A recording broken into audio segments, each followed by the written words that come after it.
ceux à qui il est interdit d'avoir une famille. Les croyances qui parcourent le droit ne sont pas de purs idéaux. Elles ont des conséquences très concrètes.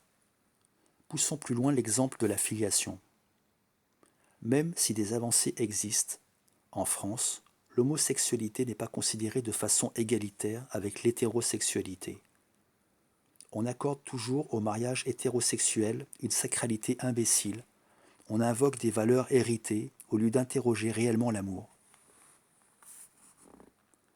Partout, on brandit l'intérêt de l'enfant pour priver du droit d'être parent une certaine partie de la population, à défaut d'interroger le sol sur lequel pourrait s'épanouir une relation parent-enfant.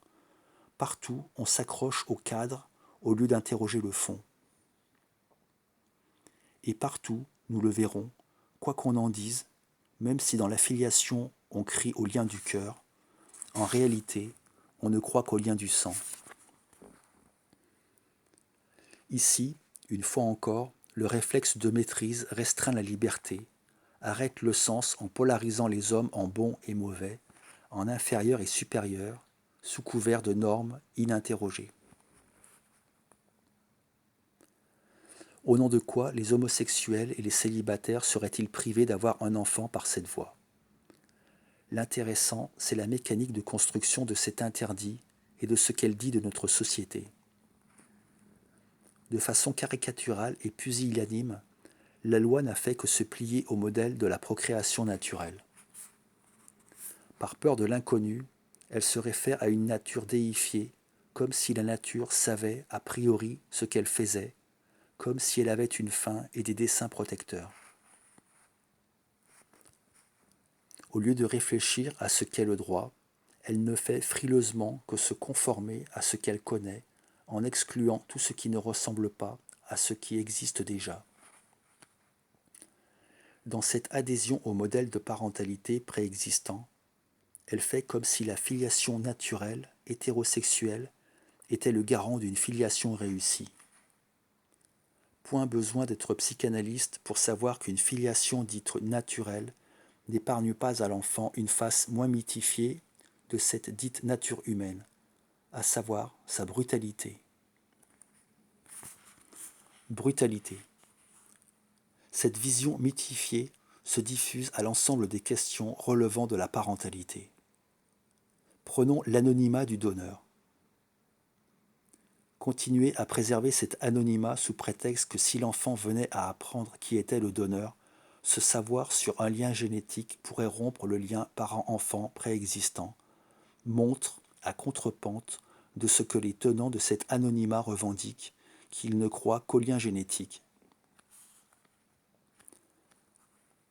En effet, dès lors qu'ils infèrent un lien au lien génétique, le pouvoir de briser la famille au point d'interdire ce savoir, il attribue à ce lien génétique une toute-puissance absolue. Le lien parent-enfant n'est ici envisagé que dans le registre d'une transcendance biologique et, dès lors, dans la reproduction et non dans la construction, car l'amour, le désir, l'engagement et la réflexion n'y ont pas leur part. Cela va plus loin. Le plus intolérable est que cette position prive arbitrairement l'enfant de savoir un pan de son histoire et, ce faisant, le condamne à fantasmer sans fin là où la réalité met un point d'arrêt au fantasme. Ainsi, quand le droit impose sa brutalité, quand l'abus paraît incontournable, quand la vision restreinte du gène externe à l'homme écrase la complexité des rapports humains et leur transmutabilité, comment l'amour est-il possible ? La certitude du pire. Autre dégât de la conception naturelle de la filiation, l'interdiction de la grossesse pour autrui, objet d'un faisceau de fantasmes et de peurs tellement irrationnels que cette possibilité de créer la vie a été récemment comparée au nazisme. Prenons les arguments qui ont été opposés à la GPA. Cette procréation obéirait à une logique marchande. L'entériner violerait la dignité humaine des femmes porteuses. Les mots sont forts. Ils amplifient dramatiquement le problème, au point de faire croire aux législateurs que libérer cette possibilité reviendrait à faire d'eux des criminels en puissance. Que la logique marchande existe est un fait. Qu'il faille la réguler compte tenu des désastres qu'elle produit sur les hommes et la planète est une nécessité. Néanmoins, cet argument tombe de lui-même dès lors que l'on découvre le tour de passe-passe qui le sous-tend. En effet, anticiper le pire pour les femmes porteuses et vouloir ainsi les protéger d'elles-mêmes contre la marchandisation, cela revient en sous-main à considérer que toutes les femmes, potentiellement femmes porteuses, sont vénales et irresponsables. Une nouvelle fois, c'est la défiance qui s'impose. La défiance, c'est considérer la personne comme une chose qui ne pense pas et n'a pas de droit. Or, c'est précisément obéir et souscrire à une logique réifiante que refuser à des femmes le droit de décider ce qu'elles veulent faire de leur corps et de leur vie. Sous prétexte d'être ultra-droit de l'homiste, les tenants de cet interdit brandissent un raisonnement si peu réfléchi qu'il les place dans la position même qu'ils stigmatisent. Quelques voix psychanalytiques se sont fait l'écho de ce positionnement en extrapolant le pire pour ces enfants à naître par GPA. Alors qu'il n'y a aucun recul clinique qui puisse autoriser une quelconque prédiction, et sûrement pas le pire. Cette prophétie s'est faite à partir d'une analogie étrange entre les enfants nés sous X et les enfants à naître par GPA. Or, faire équivaloir le désir d'enfant qui prime dans le recours à la GPA et l'absence de désir d'enfant qui domine pour l'enfant dans l'abandon sous X est totalement infondé. Ériger le lien biologique au rang de lien métaphysique, au point de nier la construction symbolique de ce lien dont la psychanalyse a démontré l'impact fondamental, revient à réfuter l'effectivité de la psychanalyse elle-même. Or, on ne peut pas faire comme si la symbolisation de son histoire n'existait pas. Par ailleurs, l'accent mis sur le lien biologique revient à nier la donne majeure dans le lien parent-enfant, que la psychanalyse a réactualisé comme jamais, la responsabilité. Différences sexuelles. Les mêmes causes produisant les mêmes effets, l'homoparentalité est emportée dans le même reflux. Deux types d'argumentation prévalent contre la légalisation de l'homoparentalité: la différence des sexes et la construction de l'enfant. La première part du principe que la différence sexuelle serait fondamentale à la construction de l'enfant, qu'il faudrait nécessairement un homme et une femme pour que l'enfant se structure. Dans une certaine mesure, cette conception se justifie par l'impact déterminant de la différence sexuelle dans le champ de l'inconscient humain révélé par l'expérience analytique. Mais, à côté de cela, ce que cette thèse élude massivement, c'est que, précisément, ce n'est pas en tant que telle que la différence sexuelle fait question. Elle ne pose un problème qu'en tant qu'elle reflète la question de l'être qui est le véritable moteur de la pensée, nommément l'hétérogénéité de la raison invisible à son instrument qu'est le langage. La différence sexuelle se prétend particulièrement à cette conceptualisation en tant qu'elle se caractérise d'un côté par du concret, du visible, le pénis, le sein, qui correspond à la dimension concrète des mots, et de l'autre par de l'invisible, le sexe féminin, l'anus, qui figure l'invisible de la pensée. Mais ce qu'il faut saisir, c'est que si cette différence sexuelle a un impact très profond sur le psychisme, si elle est l'aiguillon de la pensée, c'est que toute la construction fantasmatique qui va se développer autour de ce thème vise, à partir du rapport sexuel, à tenter de l'effacer pour essayer de produire vainement du deux en un. Le fantasme de fusion inféré au rapport sexuel faisant office de ciment à un manque interne que l'autre en réalité ne peut combler. En réalité, la différence sexuelle est présente chez tout être humain. Seuls les mots homme et femme font miroiter l'incarnation en termes de sens de cette différence, alors que ces termes ne peuvent en aucun cas arrêter une identité. Or, dénier la dimension du fantasme qui détermine l'importance de la différence des sexes, c'est dénier du même mouvement la psychanalyse qui n'opère fondamentalement que de sa mise à jour. À un premier niveau, la mise au jour du fantasme cristallisé autour du rapport sexuel qui véhicule la fiction d'une suture entre les sexes par le sexe masculin, le pénis peut combler le manque. À un niveau beaucoup plus profond, la réalisation que le poids métaphysique dont le rapport sexuel est vecteur ne fait qu'externaliser une solution ratée au problème interne qu'il tente de résoudre, à savoir l'excentricité de la raison invisible au pouvoir incorporant concret des mots. Réfuter la parentalité des homosexuels sous le prétexte de l'absence de différence sexuelle ne fait qu'entretenir le fantasme, l'illusion d'une fusion symbolique et concrète et, d'un point de vue plus général, la différence interne à chacun. La preuve d'amour vivante. Le second faisceau d'arguments contre l'homoparentalité est différent. Il a trait aux conséquences chez l'enfant de l'absence de rapport sexuel procréatif initial.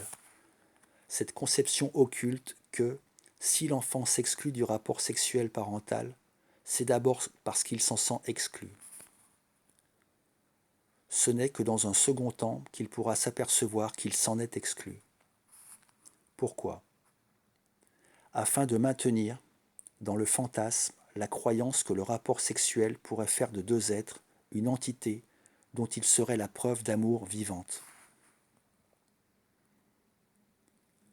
De ce fantasme dérivent des symptômes. D'abord, le besoin de lier ses parents pour croire être cette preuve d'amour, ce qui conduira l'enfant à porter leurs problèmes de couple, alors que ces problèmes ne le concernent pas. Ensuite, dans la mesure où l'enfant infère au phallus du père le pouvoir de sceller cette union, il croira à l'infériorité de son sexe, qu'il soit fille ou garçon, et il portera sur lui, en infériorisation, le faux de ce pouvoir, en espérant qu'un jour, on lui en fasse don. Autrement dit, ce qui n'est pas vu dans cette vision unilatérale de l'inconscient, c'est que le rapport sexuel procréatif, dont certains psychanalystes font une donne incontournable, n'est que le prétexte à un fantasme qui barre l'accès à l'autre et à nous-mêmes. Et dans cette domination de l'inconscient, la possibilité de faire relier de la conscience une relation parent-enfant est niée. Or, c'est elle qui est au centre. Si la société est parcourue par ses propres fantasmes dans ce débat sur la filiation, la psychanalyse elle-même est engluée dans les siens. Ainsi, sous prétexte de prévenir les dérives de citoyens déclarés irresponsables, on amenuise le droit et la liberté des gens dans une inégalité grosse de préjugés. De fait, dans certaines situations, on peut objecter que la loi et la régulation libèrent, tandis que la liberté sauvage opprime. Mais le cas est ici différent, car l'encadrement de la liberté totale de faire ce que l'on veut se double d'une inégalité fondamentale assise sur des présupposés lourds. Et là, nous laissons l'État glisser subrepticement dans une pente totalitaire. L'éthique sacrifiée sur l'autel de la peur. Le droit n'est pas cela, il porte un sens et préserve la liberté de chacun dans l'égalité et la fraternité, ce qui suppose de ne réguler les dérives qu'après coup. C'est en vérité assez différent. Dans la première conception du droit, la défiance est au fondement de la loi. Ici, c'est la confiance, quitte à redresser les abus après coup. Et derrière la vision du droit, c'est celle de l'homme et le rapport d'une société à elle-même. Manifestement, les lois de bioéthique ont tranché. Elles ont sacrifié l'éthique sur l'autel de la peur. peur de l'inconnu, peur de déplaire dans une séduction servile de l'opinion, peur du savoir que représente la science, enfin, peur de déconstruire et de modifier les normes dont pourtant la caractéristique est d'être souvent énorme. Dès lors, analyser le fondement de cette loi est fondamental, car elle attaque ce qu'il y a de plus fragile chez l'homme, quelque chose qui a trait au plaisir, à l'avenir et au devenir, à savoir le désir d'enfant, le désir de vie. L'intérêt de l'enfant, parlons-en. Puisque le prétexte à restreindre le droit des gens s'appuie toujours sur l'intérêt de l'enfant, demandons-nous à présent ce qui crée des symptômes à l'enfant. Ce qui crée à l'enfant des symptômes, ce n'est pas fondamentalement un cadre plus ou moins conforme à la norme. Ce qui crée à l'enfant des symptômes, ce sont d'abord les symptômes des parents. Plus précisément, ce qui n'est pas assumé chez eux, seulement reproduit, seulement perpétué, sans être susceptible d'être mis à la contradiction par l'enfant. Si, au contraire, l'enfant peut parler de ce qui ne va pas, s'il est écouté, pris en compte comme un être humain et non comme une chose obéissante, avec la liberté de parler et de penser, de contredire, d'exprimer ses émotions, il adviendra une possibilité d'écart par rapport à ce qu'il vit. La parole étant autoréflexive, en extériorisant ce qui est intériorisé, elle nous dévoile les problèmes dans lesquels nous sommes pris. Sans un échange, une circulation du sens, l'enfant ne pourra seul imaginer que ses parents puissent avoir des problèmes avec eux-mêmes. C'est précisément parce qu'il les érige au rang de toute puissance et qu'il élève l'amour au rang d'un absolu sacré